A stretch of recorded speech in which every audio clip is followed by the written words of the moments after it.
Care of the ప్రాజెక్టులు కడతా అని చెప్పి కేవలం 30-40 ఎంపీ సీట్లను గెలవడానికి మా పాలమూరు ప్రజలను మా కృష్ణానది నీళ్లను తాకట్టు పెట్టి ఈరోజు అడ్డంగా దొరికిపోయి న్యాయ విచారణలో శిక్ష పడుతుందని చెప్పి ఈ ఎల్ఓపీల ఆ సీట్లో కూడా కూర్చోవడానికి మా రేవంత్ రెడ్డి గారి కళ్ళల్లో కళ్ళు పెట్టి చూసే ధైర్యం లేక ఇంట్లో దాక్కున్న విషయం ఈరోజు తెలంగాణ ప్రజలు గమనించారు. కిరణ్ కుమార్ రెడ్డి గారు కాదు ఇక్కడ అధ్యక్ష, రోషయ్య గారు లేరు ఇక్కడ. ముఖ్యమంత్రి పీఠం మీద కూర్చున్నది ఎవరు? మా రేవంత్ రెడ్డి గారు. వదలరు ఎవరిని. మా ఉత్తమ్ కుమార్ రెడ్డి గారు నిజాయితీ గల నాయకుడు, సైన్యంలో పనిచేసి వచ్చినోడు. ఖచ్చితంగా ఎంక్వైరీ జరుగుతుంది.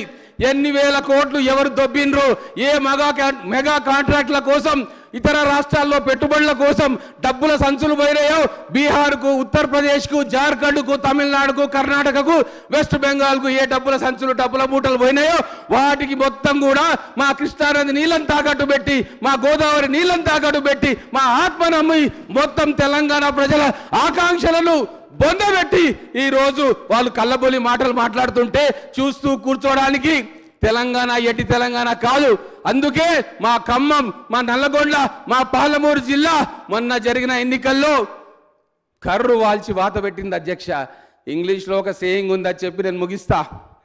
You can fool some people some times, you cannot fool all the people all the times. ఇదే జరిగింది కాబట్టి ఖచ్చితంగా శిక్ష పడాలని చెప్పి తెలంగాణ ప్రజలు కోరుకుంటున్నారు అధ్యక్ష. ధన్యవాదాలు.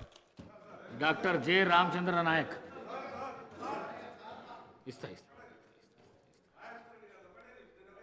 అధ్యక్ష ఒక్క నిమిషం.